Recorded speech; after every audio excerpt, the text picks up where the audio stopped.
जिला कांग्रेस कमेटी में छात्रों के गूंज कार्यक्रम अभियान के तहत कोटा में आयोजित कार्यक्रम का वीडियो दिखाया गया। इस दौरान प्रतियोगी परीक्षाओं की तैयारी कर रहे छात्रों के साथ संवाद एवं पत्रकार वार्ता का आयोजन भी किया गया। कार्यक्रम में बोलते हुए टोंक जिला संगठन प्रभारी और आमेर विधायक प्रशांत शर्मा ने कहा कि कांग्रेस कार्यकर्ता प्रतियोगी परीक्षा के छात्रों और अभिभावकों के साथ संवाद पत्रकार वार्ता का आयोजन किया गया। कार्यक्रम में बोलते हुए टोंक जिला संगठन प्रभारी और आमेर विधायक प्रशांत शर्मा ने कहा कि कांग्रेस कार्यकर्ता प्रतियोगी परीक्षा के छात्रों और अभिभावकों से संवाद कर शिक्षा व्यवस्था में सुधार के सुझाव जुटा रहे हैं। उन्होंने कहा कि पेपर लीक की घटनाओं का सबसे अधिक मानसिक प्रभाव छात्रों पर पड़ता है, जिससे निराशा बढ़ती है। पेपर लीक में शामिल दोषियों के खिलाफ कठोर कार्यवाही की जाए। अभिभावकों की वर्षों की मेहनत ऐसे मामलों में प्रभावित होती है। जिला संगठन शहर प्रभारी डॉक्टर सुमित गर्ग ने आरोप लगाया कि पिछले 12 वर्षों में 90 से अधिक पेपर लीक की घटनाएं हुई हैं। शिक्षा व्यवस्था के निजीकरण और आउटसोर्सिंग की नीति से ऐसी समस्याएं बढ़ी हैं। इसमें सुधार होना चाहिए। साथियों, जैसा कि हम सबको विदित है कि इस देश का जो एजुकेशन सिस्टम है बड़ा लाचार हो गया। जिस एजुकेशन सिस्टम को engineer, doctor, IAS, IPS produce करने थे बहुसंख्या में, आज वो बहुसंख्या में बेरोजगार प्रोड्यूस कर रहे हैं और कहीं ना कहीं एक पैसे का एक्सटॉर्शन कर रहा है। हाल ही में हमने देखा कि किस तरह से इस देश में नीट के पेपर लीक हुआ। हम पिछले 4 साल से कह रहे थे कि नीट का पेपर लीक है, लेकिन सरकार नहीं मानती।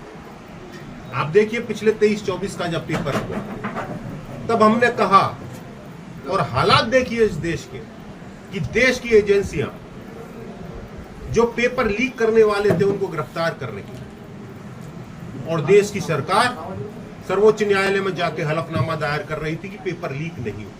उसका परिणाम हमने इस साल 2026 में देखने को। इन सब चीजों से व्यथित होकर हमारे नेता राहुल गांधी ने पूरे देश से अपना एक सर्वे कराया, देश का मूड जाना, देश क्या चाहता है, बच्चे क्या चाहते हैं, उसका अपना एक प्रेजेंटेशन बनाया। और हाल ही में राजस्थान में कोटा में उसको उन्होंने हम सबके बीच में रखा कि किस तरह से इस देश का एजुकेशन सिस्टम जो है वो मनी एक्सटॉर्शन सिस्टम बन गया। किस तरह से इस देश का एजुकेशन सिस्टम बेरोजगार प्रोड्यूसिंग मशीन बन गया। 1000 में से 671 बेरोजगार पैदा कर रहे हैं। तो आप कौन से एजुकेशन सिस्टम की बात करते हो? भयावह स्थिति जब हो जाती है कि देश के 5 बड़े मंत्रालय, शिक्षा मंत्रालय, स्वास्थ्य मंत्रालय, महिला बाल विकास मंत्रालय, श्रम मंत्रालय का बजट जो हमारे विद्यार्थी हैं उनके कोचिंग से देने वाले पैसे से भी कम है।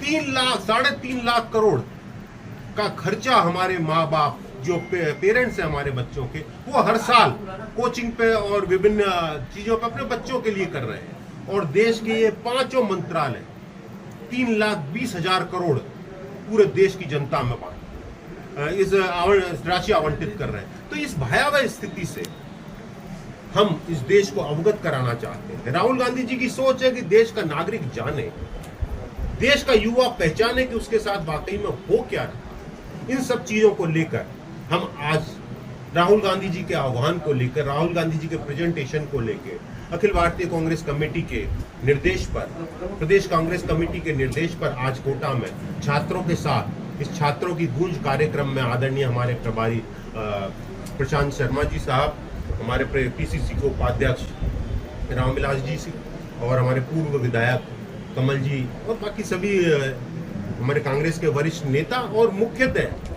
टॉक के विद्यार्थियों के साथ हम रूबरू हुए। उन्हें बताया कि हमारी सोच क्या है और हम आगे क्या चाहते हैं और आपको क्या करना चाहिए। बीजेपी आरोप लगा रही है कार्यक्रम के बाद राजस्थान में जब कांग्रेस की सरकार थी तो 19 बार पेपर लीक हुए। देखिए, जहां तक बीजेपी का बात आपने करी, 19 बार पेपर लीक हुए। पेपर लीक हुए निसंदेह हुए, हम इसको स्वीकार करते हैं, इसमें कोई छिपाने की बात नहीं है। लेकिन जब जब पेपर लीक हुए हमारी सरकारों ने कार्रवाई करी। आपने बात करी वो कटारा कौन है, किसने गिरफ्तार किया? उसके बाद क्या हुआ? आप बड़ी मछलियों की बात करते थे, कौन सी बड़ी मछलियां हैं? कटारा के बाद फुल स्टॉप, उसको तो हमने गिरफ्तार किया था भाई। उसके बाद आपने क्या किया? कुछ नहीं किया। और मैं आंकड़ा दे देता हूं, जो 19 पेपर लीक की बात करते हैं, मोदी जी की सरकार के पिछले 12 साल में इस देश में 90 पेपर लीक हुए। अगर उनको जवाब देना है तो पहले ये दे। इस तरह नहीं हो सकता कि तुमने ये किया तो हमने ये कर दिया। आप आज सत्ता में है, आप सत्तारूढ़, आपकी जवाबदेही बनती है। आप ये नहीं कह सकते कि विपक्ष ने क्या किया। सत्ता है, सत्ता से सवाल होगा, और सत्ता का सवाल का जवाब सवाल में नहीं दे सकती, उसका जवाब देना पड़ेगा। कि जैसा राहुल गांधी जी ने खुद अपने मुंह से कहा कि ये कोई राजनीतिक कार्यक्रम नहीं है, आप कर लो किसी, ये केवल एक सिस्टम का, लोगों को सिस्टम से अवगत कराना है। कहीं ना कहीं आप और हम सब लोग ये जानते हैं कि जो उन्होंने कहा, जो बच्चों के साथ आज इस सिस्टम के फेल्योर की वजह से हो रहा है, वो घर घर की कहानी है। आपके और हमारे सबके घर में वही कहानी है।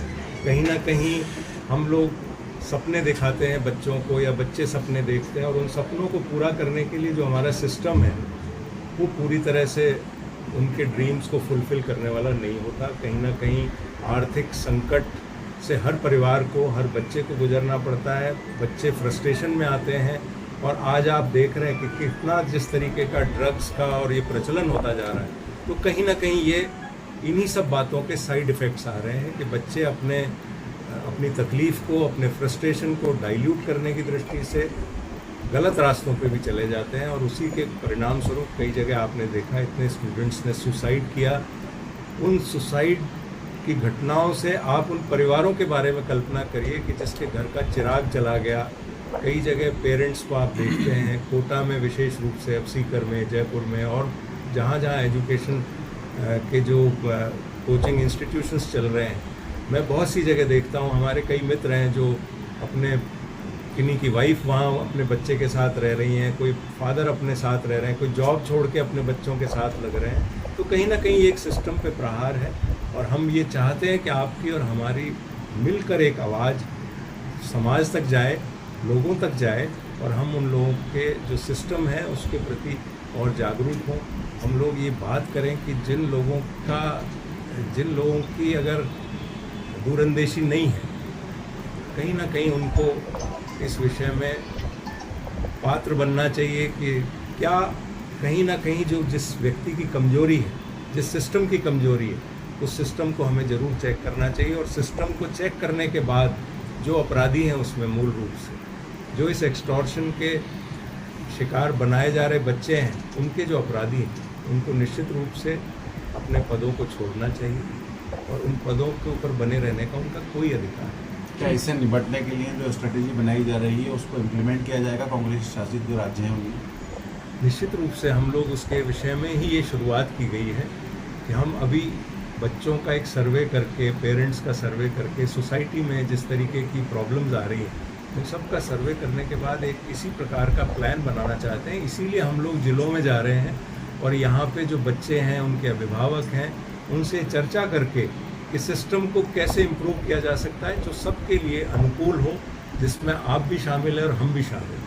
ये मैं पुनः एक बार रिपीट करना चाहता हूँ कि ये कोई राजनीतिक कार्यक्रम ना हो के हम ये चाहते हैं कि सिस्टम इम्प्रूव हो।